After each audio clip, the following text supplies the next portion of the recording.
What is up, everybody? Welcome to the No Gimmicks podcast here on the DFPN. If you're joining us, then you have the news already. We're starting pretty late in the evening, which this has been circulating all day.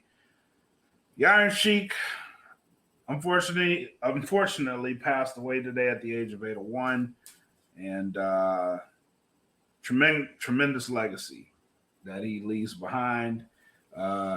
We were talking about this before the show. It's hard for me to be sad about it. He lived a full life. He left his mark on the industry, left his mark on the world. Can't say too many bad things about. We can't say many bad things at all about Iron Sheik.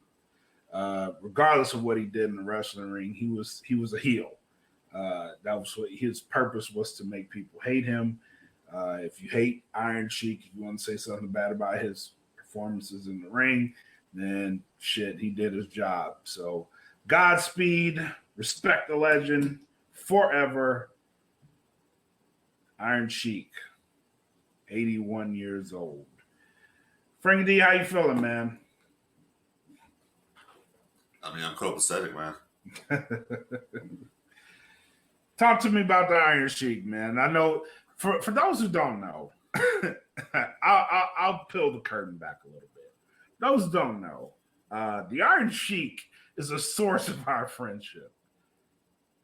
Like one of the first times I met Frank D, we went over his house and we actually bonded over the Iron Sheik and his antics outside of the ring, particularly the Howard Stern show, because I'm one of those people, like I don't expect a lot of people to know about the outer workings on the outside, particularly appearances, like especially wrestling fans. And that's how we actually became cool, is because we reflected on the Howard Stern interview with the Iron Sheik. Yeah. Sheiky Baby has been a great source of entertainment for me. Very much. Several years. I mean, I could be at work bored as fuck, dude. You know what I mean?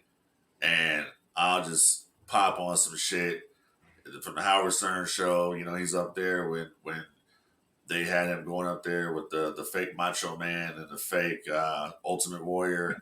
Iron Sheik Jr., which was Artie Lang. They had him go up against what was it? What was that dude's name? Bubba the Love Sponge. Mm-hmm. When he went up there against him. The whole thing with Brian Blair over and over again. Yeah. His countless rants on Hollywood Hulk Hogan, that Hollywood blind jabroni. Until he died. Until he died, yes. Until he died. Ultimate Warrior. Beetlejuice. Oh yeah, Beetlejuice. Kurt Angle. I mean, nobody was off limits to the Iron Sheik. And the Iron Sheik would basically tell you straight up. You know what I mean? He would break your back, fuck your ass, and make you humble. That's what he would fucking do. You know what I mean? With my 10-inch cock. Well, exactly. 10-inch cock. So, yeah, he lived a long, full life. I really, when it comes down to it, we've lost so many legends. Correct. It's crazy, you know what I mean? Correct. But Sheiky Baby will always have a special place in my heart, and it just makes you laugh, you know what I mean? This guy was, in his later years, he was funny as hell, man. Funny as fuck, bro. Yeah, just like it's just crazy. I was thinking about this earlier when I heard he had passed, and it was funny to me because I follow him on Twitter. Iron Sheik on Twitter is probably one of the funniest individuals on Twitter. Just the random shit he would say. He would be like, every day was a fuck Hulk Hogan post. there was a fuck Hulk Hogan post every single day, and it's whatever was happening. Keep calm and fuck you was a real popular one. Uh, just fuck COVID, fuck cancer. Like and it was just the way he put it. Like, don't be a jabroni. Cover your face, or I'll break your back. Just shit like that. Like he tweeted out, and it was just hilarious just to see him interacting on Twitter with people because you knew fuck you was gonna come out and fuck something, whatever it was, fuck it, and it's gonna be missed because it was almost like Brody Lee did the same thing where he would do like it's Monday, you know what that means, and that was his thing. But that's what Sheik was known for, like fuck whatever it is. Fuck. Well, it's the same thing, you know. It's like when before New Jack died, you know. Me and him we were Facebook, you know, friends and shit. So I would, you know, see New Jack's post and all that. He would always be, you know, talking shit about somebody or, you know, shooting on someone or you know, posting pictures of him and his wife, whatever. So it's just those things, like you just said, those things we're gonna miss about the, you know, Sheiky Baby, you know, posting stuff or whatever and all that. But, you know, like I said, man, this guy left an unbelievable mark on the road of sports entertainment, really.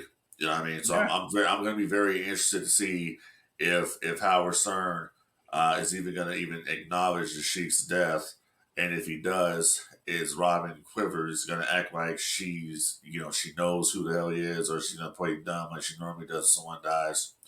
But anyways. Yeah. Who's to say? I mean, I'm pretty sure you know, Howard will mention him for a minute before he, you know, goes and talks about bullshit because, you know, his show sucks ass now, anyways. But it was cool to see WWE acknowledge the passing of the Iron Sheik. Very cool.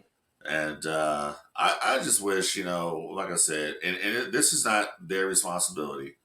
They don't have to do this. You know, it's up to the individual to be better financially. But a lot of these old timers that are out there that have given their blood, sweat, tears, especially for a guy like Sheik, WWE should be paying these guys something.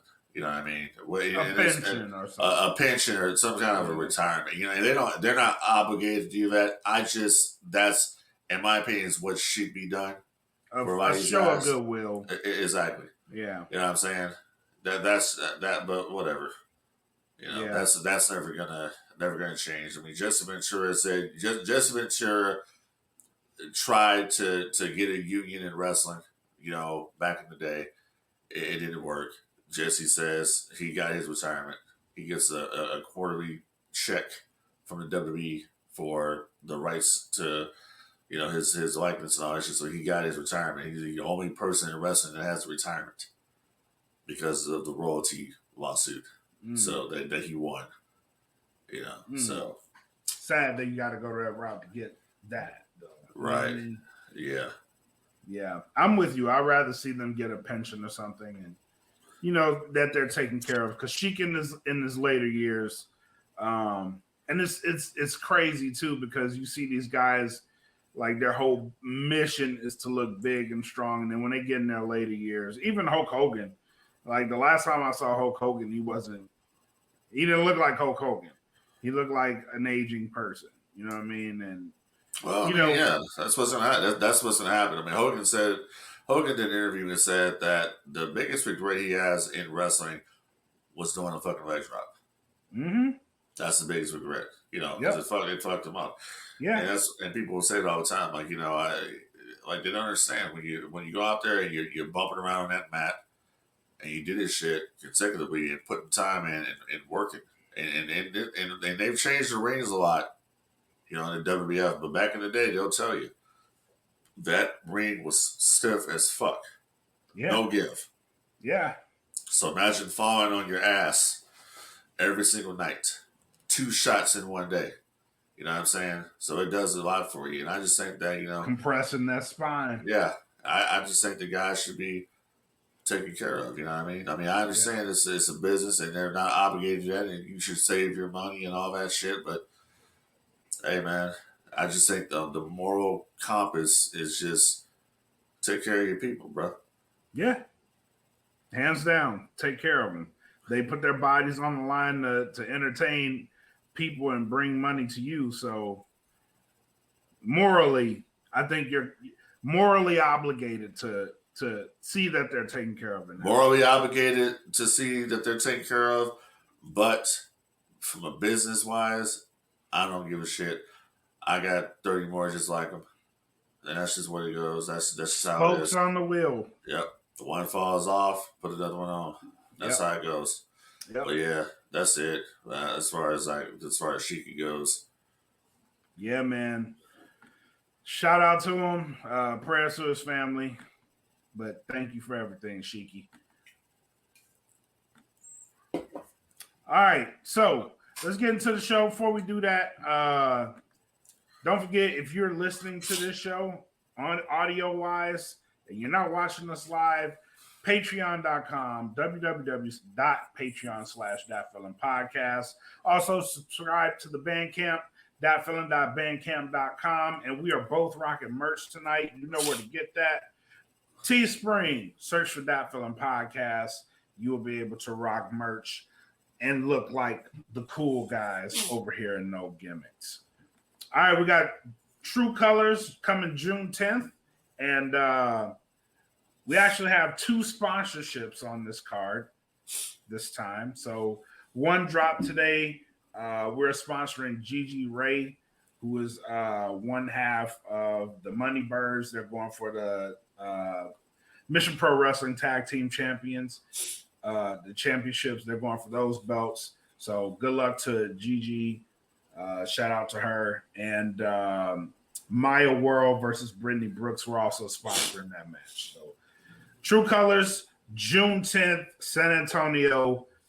Get your tickets. If you can't get your tickets, go to titlematchwrestling.com and order the pay-per-view. You can subscribe to that network and get the pay-per-view for free. It's $9, so go support them. All right, first ticket on the docket, man. We haven't done this show in a minute, but since we've done the show, we both have some things about the WWE World Heavyweight Championships and the WWE Undisputed Championship, and they dropped a new belt. With that came the question of lineage. So we got a new gold belt. Roman has a new gold belt. And something interesting happened. They started talking about the lineage of Harley Race, Ric Flair, so forth and so on. What I didn't hear is the mentioning of a Pedro Morales in that championship. Pedro Morales, Bob Backlund, Bruno Sammartino, Hulk Hogan. We didn't hear anything about that. All we heard was he's on a historic run. He's on 1,000 days. My question to you is, are they taking the WWE lineage out of this particular belt? Yeah, I mean, that's pretty obvious. That's what they're doing. I mean, I said it a while back here that the lineage was screwed up to begin with. And I think they realize that. I think they realize that they put themselves in a corner to begin with. But how many times over the years have the WWE split these belts up? You know what I mean? The first time was in 2001 when they combined the WWF Championship with the WCW belt to create the Undisputed Championship. Right. Then, what happened? They brought the belts back. They split them up again when they did the roster. Yep. The split roster. So, yep. Bischoff brought the World Heavyweight Championship belt back, and they once again unified them again. They all it seems like whenever they're out of ideas for championships or whatever, they always want to unify. So now that's funny. I thought the same thing. Yeah. So now we have a situation here where they got this guy who's been a champion for 1,000 days, but only, as you stated a little while ago, only defended the championship 35 times. Yep. So I don't know. I saw the belt, the belt presentation, and I personally think it's an ugly ass belt. I'm just being honest. Um, it's no different from the WWE Championship or the Universal Championship. So I think they realized at this point that they had a lineage issue, and in order to get rid of that lineage issue, they went ahead and said, "Screw it, we're just going to give Roman a new belt and start over from scratch." Seth Rollins' lineage was supposed to be, people thought it was going to be the lineage to the world to back to when Triple H got the belt from Bischoff in '02. That's what they thought it was going to be, and then we found out differently that it's not. It's its own lineage, and I'm not sure where they're going to go with this. I mean, you'll hear it on commentary moving forward as far as if they start really talking about Roman's reign. I think that the most important thing for them was to get to 1,000 days. That's what I think. Yeah, because here's my thinking on it. You get to 1,000 days, it really doesn't matter what lineage you're holding, because you're at 1,000 days. You're at 1,000 days. You're in WWE. That can speak to itself. You've been a champion in WWE for 1,000 days. The lineage itself, you start talking about that once you get into the rarefied air, which my question was, is Roman Reigns in rarefied air with this 1,000-day reign? Not really, because you're never gonna touch Bob Backlund. You're not gonna touch Hulk Hogan. You'd have to hold that for another year and some change to touch Hulk Hogan. I don't think that's gonna happen. Bruno is unattainable. It's not gonna happen. So you got Pedro, not gonna happen. Hulk, not gonna happen. Bob, not gonna happen. Bruno, not gonna happen. You're not gonna get there. So you're at 1,000 days. We can take this lineage out of the question because you're not gonna touch it. I totally agree with that. It's not gonna happen. And honestly, Roman's reign doesn't feel special anymore. No, it doesn't. It just feels like, okay, you've sacrificed everybody to get to this 1,000 days, and now there's nobody left to feud with. You now have to start looking on the inside of the faction, which we saw on SmackDown. What happened with it's gonna happen with Jimmy, okay, and what's gonna happen with Jay, and eventually what's gonna happen with Solo. He's gonna have to fight his own people, his own family now. Yep. Because you got nobody else. Yep. Are people gonna believe anybody else is gonna come in and beat Roman Reigns? Probably not. You know what I mean? No. Does anybody have a threat to Roman? Yeah. I think the biggest threat to Roman, honestly, is probably Solo. Because they built Solo up to be this pretty much this unstoppable assassin. You know?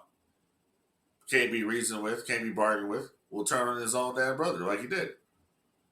So basically, if he'll turn on his own brother, what do you think he'll do? What's he gonna do to you?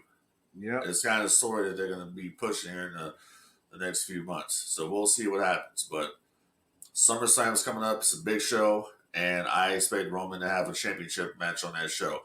And I think the person that he should have it with, honestly, it's gonna be the person that started this whole damn thing to begin with, Jay Uso. I think they're setting that up because this Friday, they're pretty much saying either you're going to fall in line or something's going to happen to you. Right. Right. So I think they are going that route. Yeah. So we'll see. And good. No, and here's my thinking behind this whole storyline, right? We just had Night of Champions, which great pay-per-view. Night of Champions, that was the main event. We just debuted a whole new belt. and it's the first match on the card. I'm not sure what they're aiming at with these titles. I'm confused at this point. Like, which title? You're gonna say this is the workhorse title, yet it's the first match on the card. The title that you want it to be. If you want this title to shine, this title match should be the main event. There's no reason the guy that you're trying to make these titles more important than that guy holding these belts. That match should not be the main event. But it's the story that is carrying the entire company. It's am I wrong for saying like this is confusing? No, it's like this. They knew that they were going to do the big angle at the end of the show, so right. That's why they had to get the Royal title match out the way. That's all they knew it. Because here's the bottom line: what essentially they're telling you is that everything is basically second fiddle to Roman Reigns. Exactly. This is exactly how I feel. Yeah, it's second fiddle. Just like anything that happened back in the day in the WWF was second fiddle to Stone Cold Steve Austin and Mr. McMahon's program. The Undertaker will tell you himself when the Undertaker was in the Ministry of Darkness, right, and then became the corporate ministry. Yep. He said that was kind of a low point in his career because the issue now revolved around the McMahons. It no longer revolved around the Undertaker or the ministry. It revolved around Mr. McMahon and their issues, and the Undertaker was kind of a second, third player in his faction. Right. No different than the NWO, where everything was going in WCW, but everything took a back seat to Hogan and Sting. That whole angle. You know what I'm saying? So we've seen this happen countless times in professional wrestling. It's just very, very prevalent here in the WWE that this guy is the guy. Everything else doesn't matter. Yeah. I mean, you can see right here where, okay, Cody Rhodes now is kind of, he's down the card a little bit. He's still one of the main attractions, but he's lost a lot of momentum since, he returned there. And that was bound to happen. He's not the whole finish the story and all that shit. Yeah. And looking back on it now, like, damn, man, maybe they should have just pulled the trigger and had Cody win at WrestleMania. I think the story would have been told unless they're saving this shit for Jay to be the one to dethrone Roman. Which, if that happens, that was set up Solo in Roman because Roman would blame Solo for him losing the championship. Yeah. I mean, but we've played this game too, where what we thought happened, it ain't playing out that way. So after WrestleMania, I would have been like, I said, this was the right move. It was the right move for Roman to win at WrestleMania. Hindsight now, I'm like, maybe not, because look at where we are right now. Yeah, that's the whole get up here is look at where we're at right now. Right. And I honestly strongly believe this, that they could have continued this story without Roman being the world champion.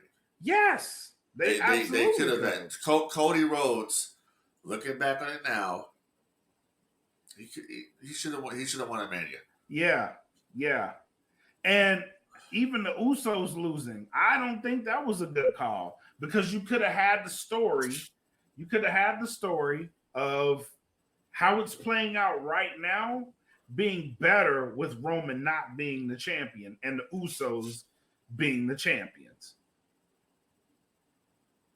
Because right now, here's where we are. The tag titles are in limbo. They don't mean as much.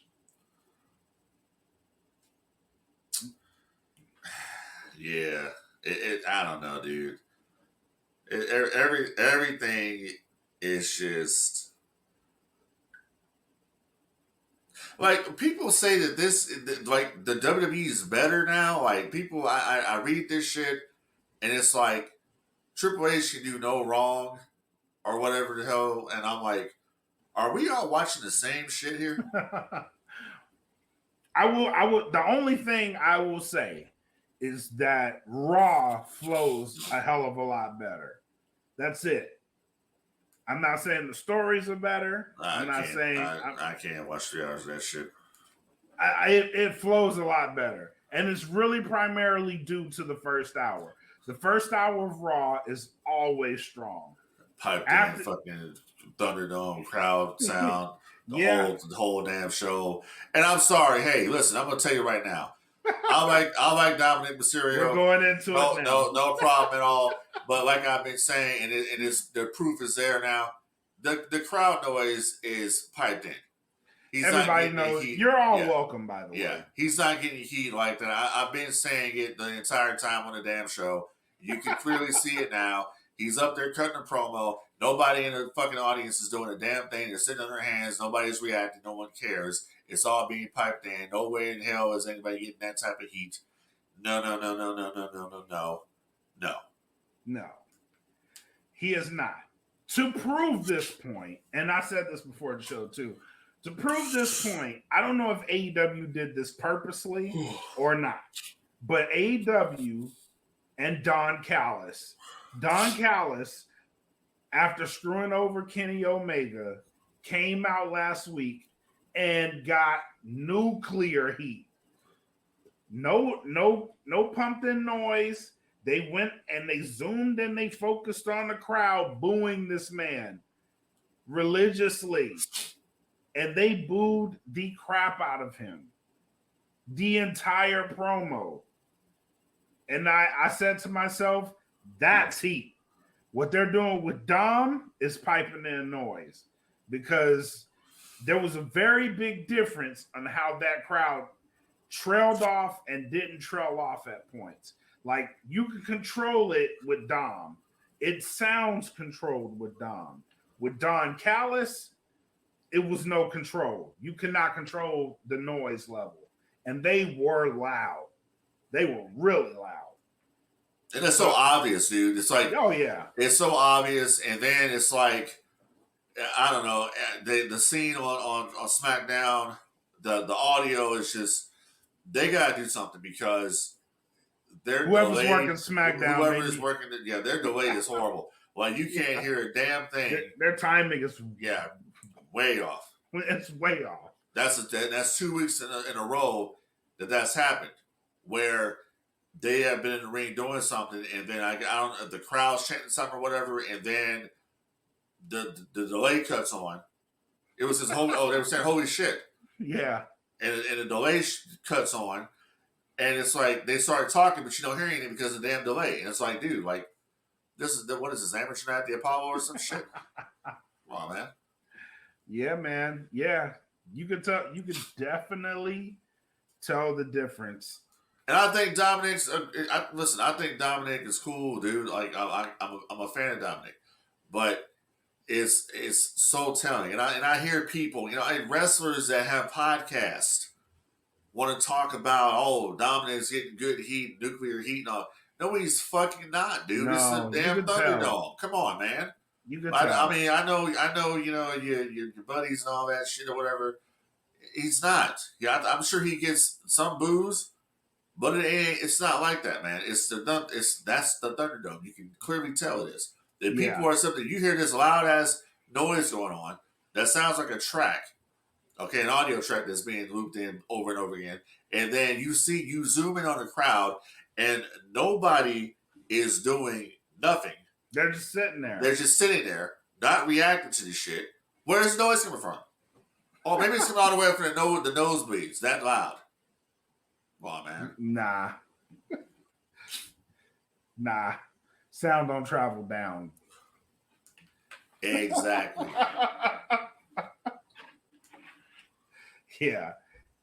Yeah. Amazing shit. And I'm with you. I like Dom. And I like Damien Priest a lot more, though. I was on that bandwagon. I'm not so sure I'm on it. I don't like him as a face, and I think they're trying to push him as a face. Who said he's turning face? So they ran an angle last night. He challenged. I know. He challenged. Yeah, I know. And it looks like they're trying to have him at odds with Finn. I don't like that. I like him as a heel. They need more baby faces though. They do, but I don't like him as a baby face. I think Finn is a better babyface than. I agree with that. Well, then, yeah, I think Finn's a better babyface. I think if Damien Priest was to go babyface, he should be an anti-hero like tweener babyface. I think that would. Yeah, I would like that too. Because his whole thing is basically like he's a modern day Hall and Nash. That's his whole kind of thing he's got going on there. So Hall and Nash were pretty much they were tweeners. That they were baby faces, but you know they were the cool babyface, cool heel. Right. That's where Damien Priest should be. Damien Priest could go off on that. I would love, like I said before, if they ever were to ever bring the NWO back, Priest would definitely be in that shit. Candidate. He's a candidate for it. Yeah, hell yeah. Priest would definitely be in that shit. And I still say just the way he walks out, and when he walks out, he reminds me of Scott Hall. Yeah, he's like because he does the walk, he does the surf walk. So I mean, you know what I'm saying? That's like I said, there's so much potential there with that NWO IP. It ain't even funny. You know, if I was working there and I was working the creative, I'm like, look, dude, this 2023 was old is new again. You feel what I'm saying? So we can dust this shit off and sell 1 million fucking t-shirts. Hell yeah, you probably could. But look, but in saying that, I mean, look at what they've done with the LWO. Nothing. It's non-existent at this point. It's after Backlash, nothing. It was done. Yeah, it's nothing. You know, I think they feel probably they've got as much mileage as they're going to get out of this shit. Because if you go on the website now, dude, like they're not even pushing the t-shirts like they were anymore. That's ridiculous. Yeah, that's ridiculous. Yeah. Because it's never honestly that group there will never equal to the NWO. And I think it was something. It was something fresh for a little while, but it's like I said this before. The LWO is a heel faction. They're not baby faces. It's a heel group. Just like the NWO, Black and White is a heel group. You're not supposed to like the NWO. You know what I mean? They're the heels. That was a problem that they had in WCW. And the WCW wrestlers were getting pissed about this shit.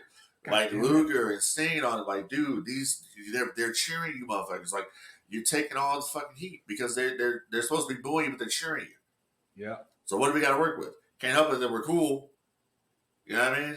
So we have the same problem with the LWO. They are Escobar should have turned on Rey Mysterio a long time ago and took over control of the group. You know what I mean? So that's where we got going. They should have gave it to Dom. Yeah. Live and you learn. And it sucks because, again, hindsight, bringing it out, great idea. Did I think it was going to end at Backlash? Common sense should have told me yes. You know what? I'm gonna pitch something right quick. I want you to tell me what you think of this. Okay, go ahead. So, I would bring in Chavo Guerrero Jr. into the situation. Okay. I would bring Chavo in, and I would have Chavo go out there and confront Rey Mysterio.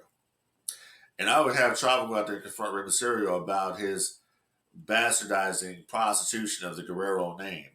Mm-hmm. And basically, the LWO comes out there, and they're siding with Rey and behind Rey, and then all of a sudden they beat his ass. And they've been manipulated by Chavo Guerrero. Big turn. Yeah. I like That's what I would do. I like it. Yeah, I would do that. And then Chavo Guerrero, I don't know if he wants to wrestle or not, but now Chavito is the new manager for the LWO, taking his place. because he's a Guerrero. This is a Guerrero faction to begin with. Yep. So I'm here. I could dig it. That's what I would do and turn him heel. And then have him manage Escobar. Escobar fuse with Mysterio. I can dig it. Here's the problem with that, though. Zelina Vega is now over, and she's a face. Turn her to get rid of her. Okay. Get rid of her. Bring in somebody else. Who would? Oh, Raquel Rodriguez. Is it Raquel? What's her last name? I think that's it. Rodriguez. Rodriguez? I think so. Yeah, her. Yeah. I mean, she's not doing anything anyway. Wasn't she with Liv Morgan or something like that? They were tag champions. Yeah, Liv Morgan got hurt. Right. So yeah, you can bring her in and replace Vega. Turn her heel. Okay. That's what I would do if I were there. That's what I would do. But the main story I'd be writing is the NWO arc, which would be Cody Rhodes, Damien Priest, and somebody else that I have not thought about who that third person would be. But Cody and Damien are my top two. But I have not found the third man. Cena. Right. It wouldn't work now, but shit, if they'd have pulled that trigger a couple of years ago, it probably would have been hot. When they did that whole Bray Wyatt thing. Yeah, I agree. Yeah, that would have been a perfect time to do it. But now, who's there that could fill that role? I don't know. It's gotta unless you're putting Cody as the Hulk in that group. Well, he would have to be. Yeah, by default. So you got Priest would obviously be the Kevin Nash, or you can have him as Scott Hall. Braun Strowman? No, absolutely not. No. Who would be? That's what I'm saying. That's a hard thing here to figure out. Like who would fill that void to be the third guy? That's a tough question. Yeah, we may have to kick that to the group. Yeah, see if they can find somebody. That's tough. Yeah, because I agree with you, Cody. Cody would be perfect to start it. Well, actually, Priest would be the one that's starting it. Priest is trying to get other people on board, but Priest isn't the leader. Okay. It has. See, the thing about it is, it has. So okay. So let me better paraphrase. I get where you're coming from. Cody has to be number 3, but I need the first. Yeah. But I need the first 2. I got Damien Priest as one of them. I don't have the other one. That's what I'm saying.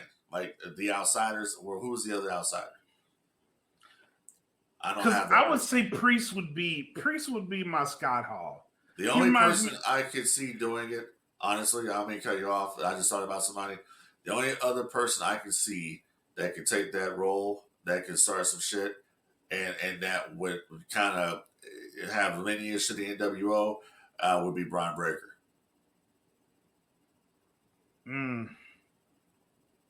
But that would require a call up from NXT to get it done. So Breaker, Priest, and Rhodes, the NWO. So Breaker just challenged Seth Rollins, right? Yesterday. Yeah, I saw that. So you could use that to bring him up, have him lose. He's gonna lose. Have him show up again. I would say have Braun be the one start the NWO. Does he look like? But I don't know. See, I'm picking Braun, but then does Braun look like an NWO guy? But the same thing could have been said about Scott Steiner. Does Scott Steiner look like an NWO guy? Exactly. So I don't know. Yeah, I'm gonna have to bounce that one around. Yeah, that's a tough one. It's a tough sell. I like it though. Yeah. I like it. I like it. All right. Before we get out of here, it was announced tonight on AEW Dynamite, the main event of Collision. Oh, before you talk about that, let's have a little conversation right now. So, why is it that AEW is struggling to sell tickets to their shows? Why do you think this is? I can attribute this to two things. One, the storylines haven't been that great. That's one. They're getting to a point where they're starting to turn it. They just kicked off the feud between MJF and Adam Cole. Very good promo, very good segment. Overall, tonight was a decent Dynamite. Of the 3 shows that have already aired this week, though, I would say storyline wise, Dynamite was the weaker of the 3. Monday Night Raw, not that great of a show lengthwise, but what they did in the 3 hours is they told a story and they set the table for SmackDown. They did that very well. NXT, same thing. Wrestling, decent over the course of 2 hours. Storylines, great. Dynamite, great wrestling, great action, not great storytelling. That's where we are. That's why I don't see them. So when you tell me a great story, this is proven. You tell me a great story, people will show up to see it. We see this with the Bloodline. We see this. They've sold consecutively 3 pay-per-views that otherwise I wouldn't have tuned into. They've sold me on them specifically for those matches. I could care less about anything else on the card, but that has been a great story. I can't say that about anything on Dynamite. Nothing that compelling has been on Dynamite. Nothing that compelling has been on Rampage, so forth and so on. Number 2, CM Punk. Though he is coming back, he has severely fractured the fan base at AEW. Him coming back is a great thing. He's their biggest star. However, the controversy has turned a lot of people off to it. This is true in the sense of they've announced him for Collision. They've announced him in the main event of Collision, and ticket sales have still not climbed because of that. So you have a lack of compelling story, and this is no disrespect to AEW. I'm just stating the facts as I'm saying it. Lack of a compelling story, and you have a fractured fan base. You have half the crowd that doesn't like CM Punk, half the crowd that does. The other ones, they like the Elite. So there you have it. You're not going to sell tickets that way. And if it were me, if I were the owner of the AEW company, what I would have done is we would have had to sort this shit out. If I'm going to come out with a Saturday show, the last thing I want to do is to put a guy that I know had problems with my EVPs, and my EVPs are going to be on one show, he's going to be on another one. Publicly, it sends a very bad signal to the fan base. It does. So now you have your fan base choosing sides. And that's going to divide everything. So now you haven't already split wrestling fan base, split even further. So now we got to choose sides in between the company that we're choosing between WWE and you. That's not good business. Get them together, sort this shit out, make money. You'd make a hell of a lot of money, more money, putting these guys on the same show. A hell of a lot more. You know why? Because now you have a real story that you can inject. You can make it as real as possible. It don't have to be, but goddamn, go out there and make the fucking money because there's money to be made. Now I'm off my soapbox. Yeah, I kind of agree with some of your takes there. I just honestly think that it's an oversaturation of the markets that they've gone to as well as they're not selling tickets. The CM Punk situation, yeah, I think that played a big part of it, but I think the honeymoon period is over. I think the way they handled the situation with Punk and the Elite has been very detrimental to AEW, and basically those CM Punk fans that they had there, I think they've kind of lost. They kind of left and are not coming back. It's said that upon hearing that he was coming back, they only moved like 400 tickets or some shit like that for the United Center. I mean, the first time they went there, they sold it out. This time around, they're going to probably have it tarped off using maybe half of the building. So that shows you where we are at this point. The Elite have done a very good job of damaging CM Punk and watering it down. And we're going to see where this goes moving forward. I do think the upswing is that, you know, you got Punk in the ring with Samoa Joe. That's going to be very interesting to see that. Bullet Club Gold out there with FTR. It's going to be very interesting to see what they do with the show. I hope the show is completely different than Dynamite. But I think that I agree with you. The fan base is kind of split here on CM Punk and on the Elite. When it should be, everybody should be united against the behemoth, which is the WWE.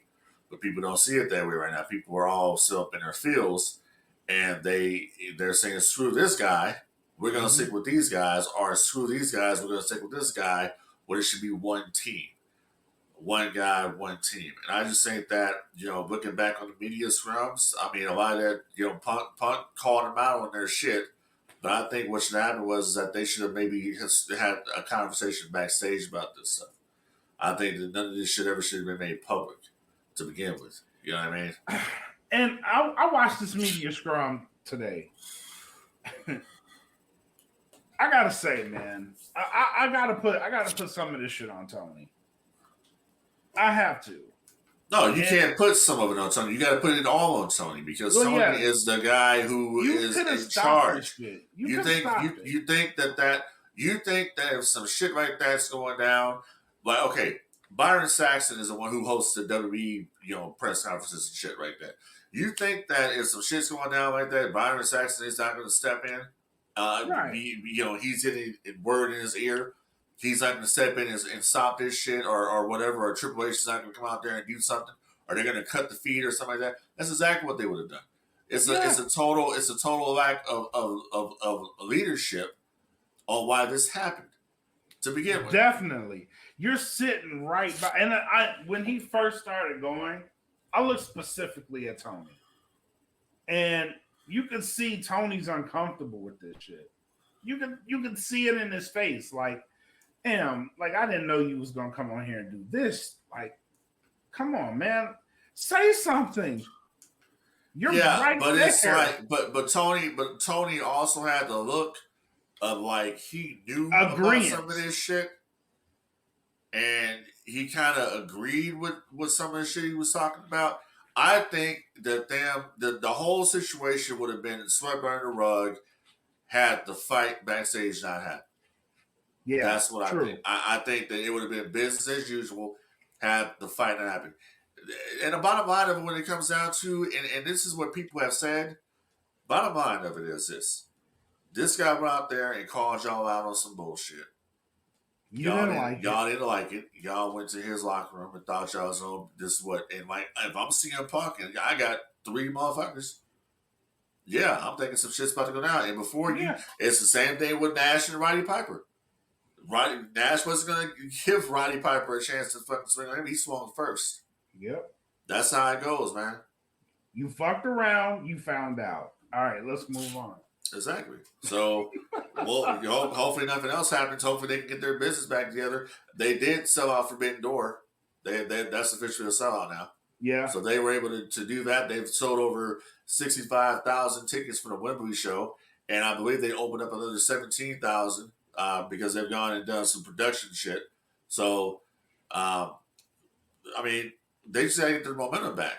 They do. And that's what it is. It's like WWE right now. WWE has all the momentum, but it's like, dude, WWE only has some momentum because of the Bloodline storyline. That's what the momentum they're is. fucking off this momentum. Yeah, that's all it is. Yeah. That's all it is. They're following the Bloodline momentum. Plus, you got Brock Lesnar and Cody Rhodes out there doing their shit. You know what I'm saying? So you got 2 hot programs right now in the company, and people love Cody Rhodes. So that's kind of where it's at right now. And AEW has to do something. I think going into a feud with Cole and MJF is interesting because it's Adam Cole as a babyface, MJF as a heel. You know it's going to get personal. It already did. And CM Punk out there. I mean, Punk has to come back on Collision. He's got to say something about this shit, about why he's been gone. He's got to. They have to let him talk on the mic. They got to. You can't just have a situation where he comes out there and he wrestles. No, I don't know about that. You got no choice, dude. Everybody knows. That's inviting some shit. But everybody knows. Yeah, I mean, look at the bullshit. But look at the bullshit the Elite did when they came back and they were doing all those spots in there and they were making fun of Punk. Yeah, that's true. You know what I'm saying? So I mean, when does my thing is when the hell does CM Punk get his heat back? Yeah, this is true. Oh man. Oh. Give the guy a live microphone. Give the guy a live microphone on Collision, and I guarantee you that rating will pop because people are interested in what he's going to say. That's what it's going to come down to. People are going to be interested. You need to have Pipe Bomb 2.0. Is what's going to end up happening. They have to say something here. I think they were being safe by putting him with FTR. That's what I think. Well, that was the original plan, wasn't it? It was going to be FTR with Punk versus either the Elite or it was going to be them versus the Firm. That faction. That's what was supposed to be going down. You know? So they have to bring Punk out there, and Punk has got to acknowledge the bullshit. People aren't stupid. People read the internet. People know what's going down. People know that he had the situation with the Elite. They already know what it is. So let's not play with the audience. Let's not do stupid shit with the audience. Let's keep it real with the audience. Let's do what ECW would have did back in the day, and which is tell the truth. Go out there and say something about it. All right. That's what it is. But just say, listen, they're on their show, and I'm on my show. That's just gonna get mad fucking uncomfortable. Well, I mean, you know what? This ain't the feelings police. This is a business. Yeah, that's true. This is true. And that's the problem with the whole situation. Motherfuckers was in their feelings when they went to his locker room. You know what I mean? And everybody's in their feelings. Like, bro, like people get in their feelings. People said something about me in the public. Exactly. Right. You know, they go on Twitter and argue about, you know, they're more worried about, you know, did Mel select my match or some shit. You know, CM Punk was like, "Fuck Dave Meltzer." Right, exactly. I got no problem. Listen, I don't got no problem with Meltzer personally or whatever. I just think that Meltzer, you know, Meltzer's obviously cool with the Elite. That's his boys. He likes being friends with them, and I don't think he has anything positive to say about CM Punk. But that's the same thing Booker T too. Booker T doesn't have anything positive to say about CM Punk. But my thing is, dude, just like, why say it on the podcast? If you see Punk, say it to his face. Let's see how it turns out.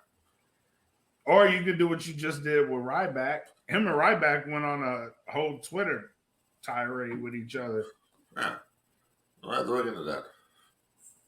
Oh, yeah, it was interesting. Apparently, he was supposed to appear on Booker T's podcast, and Booker T came out and was like, "You demanding too much."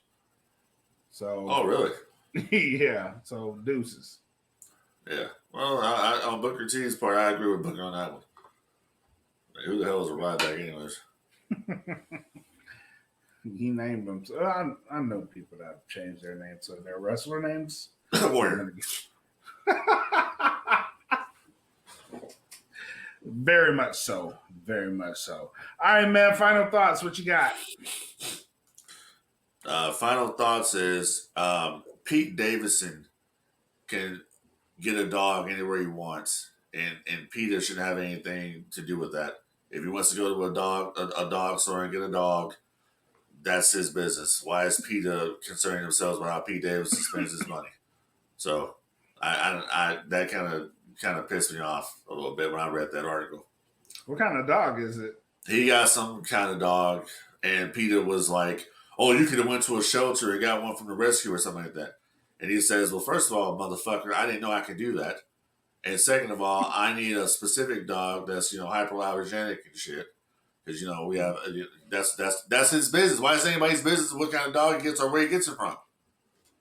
That's true. This is the bottom line. This is the bottom line. If people stayed out of everybody else's business, we'd be the good. world would be a much better place. It'd be a much better place. That's just what it is. You know what I'm saying? And very shortly, ladies and gentlemen, I'm going to make the announcement here on this podcast. Very shortly, Frank D will be hosting another podcast right here, possibly on the DFPN. It's going to be called The Raw Deal. So get ready for that, because it's going to be the rawness of Raw. Okay? After you hear what I have to say, you might not want to listen to No Gimmicks anymore. You might say, Frank D, goddamn. Yeah, it's going to be like that. And in that podcast, you'll love me. They'll love me because I do this show with you. That's what. Let me bring up something else right quick. while it's on my head. Here we go. So Star Wars fans are pissed off because the Ahsoka show. They're pissed off because I'm about to tell you. They're pissed off because I guess one of the main antagonists is going to be a Jedi that survived Order 66 and is now pretty much like a bounty hunter. Pretty much. Okay. So he's the guy. I believe it was Ray Stevenson. It was his character, the guy who recently passed away. Yeah. Well, he's on the Ahsoka show.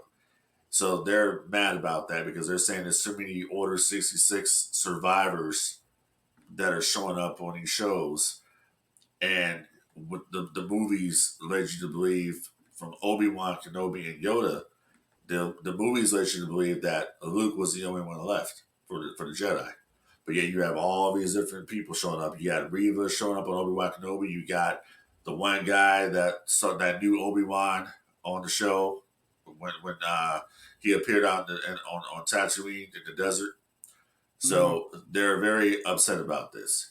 And recently in the Jedi video game Jedi Survivor, that whole thing was about a Jedi named Bode who had survived Order 66. He basically cut a deal kind of with the Empire to protect him and his daughter because from the Inquisitors. Right. So I believe that it's not really, some people say it's a tired trope that Disney's going for with this. I actually think it's kind of cool, personally. I think that it kind of makes sense that maybe they didn't kill all the Jedi that they thought. Maybe some of them did get away. And maybe these people that got away, that turned to the dark side, pretty much are disillusioned with the Jedi. Nobody came to save them. It was a purge. How come no one saved them? It's kind of like an Obi-Wan Kenobi show. You have Reva asking Obi-Wan, well, where were you when Anakin was doing his shit? He was your Padawan. Where were you at? So I kind of think that's kind of where it goes. I think it's very interesting that way to see why somebody would turn to the dark side. So I don't know what people are getting upset about. We haven't even seen the damn show yet. Let it play out. Let it play out. You know what I mean? So I'm all for it. I'm not really a big fan of Disney and their direction they're going with Star Wars, but I am looking forward to the Ahsoka show. It was pretty good. It's basically spot on from Rebels, dude. If you guys watched Rebels, you saw that trailer today. I mean, we saw a live action version of Ezra Bridger on there. Mm-hmm. We did see Thrawn on there as well. Master tactician. Right. So it's going to be very, very interesting to see where they go with this. But I think people need to just like stop getting so angry about shit and just let it play out. You know what I mean? Let's talk about this after we see the Ahsoka show. It's not going to be a one and done. I think the Ahsoka show is supposed to be multiple seasons of this. Let's give Rosario Dawson a chance to do some shit because she's playing Ahsoka Tano. You know, I mean, you know what I'm saying? They don't deserve her. Oh, we'll see. We'll see what happens. But I just wanted to bring that up. Since we're in the realm of Star Wars, let me ask you a question. Yeah. This is courtesy of friend of the podcast, Aunt Boogie. Shout out to Aunt Boogie. Who would win in a match between Grandmaster Yoda and Dark Side Yoda? I'll tell you my answer. I think I'd have to go with Dark Side Yoda. I'd say Dark Side Yoda too. Yeah, because if you piss off and you really start feeling energy of the dark side, your skill is going to go way up. As far as put it like this: in Revenge of the Sith, right? Mm-hmm. Anakin actually jumped to a 9 on the scale. I think Anakin was like a 7 or 8. His fighting skill. The motherfucker jumped to a 9. He wasn't even at a 10, but he jumped to a 9.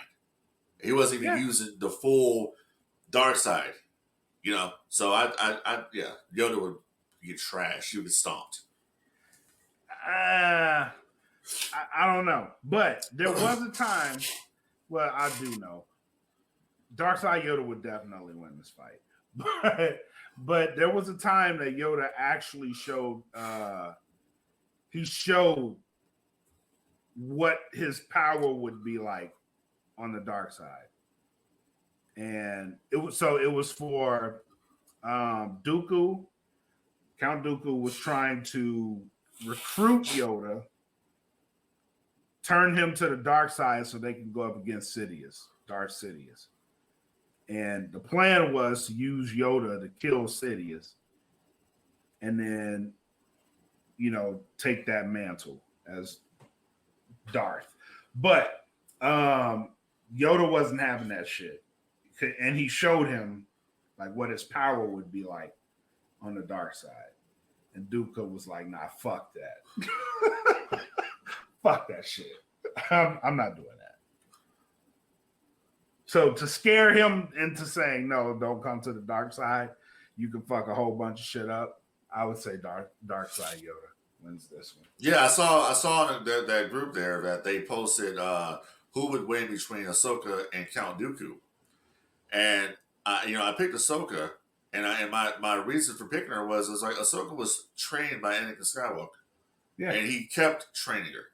Yeah. Even when if you watch Tales of the Jedi, when she was training and passing all those tests, he says this is bullshit. He says we need to do more. He says these tests are too easy, so he kept on training her. People got to remember something. Dooku got his fucking limbs chopped off. He got his hands chopped off by Anakin. And then he got beheaded. It was over. You know what I'm saying?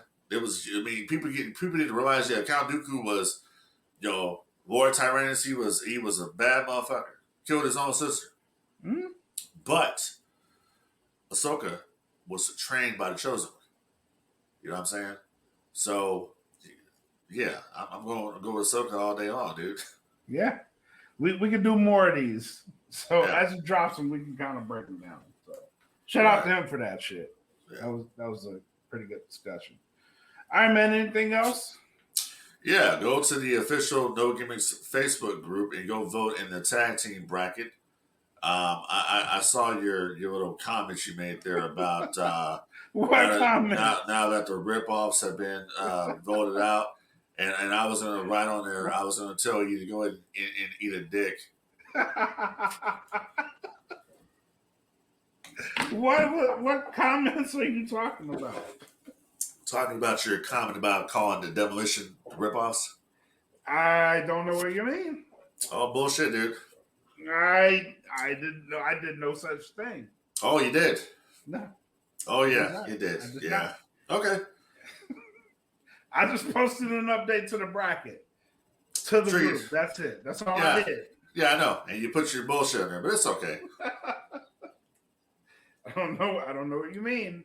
It's all good. I have no idea what you mean. Other than that, ladies and gentlemen out there, don't forget, it's getting hot out here. So if you don't like walking around in hot pavement on your feet and getting burned, well, maybe your damn dogs don't want to be walking out there either and getting their paws burned. So treat your animals like you would treat yourself, and don't forget, help control the pet population. Have your pets spayed or fucking neutered. That does it for us, man. Thank y'all for tuning in to the No Gimmicks podcast here on the DFPN. Tune in next time. Until then, y'all be safe and enjoy the fucking wrestling. Peace.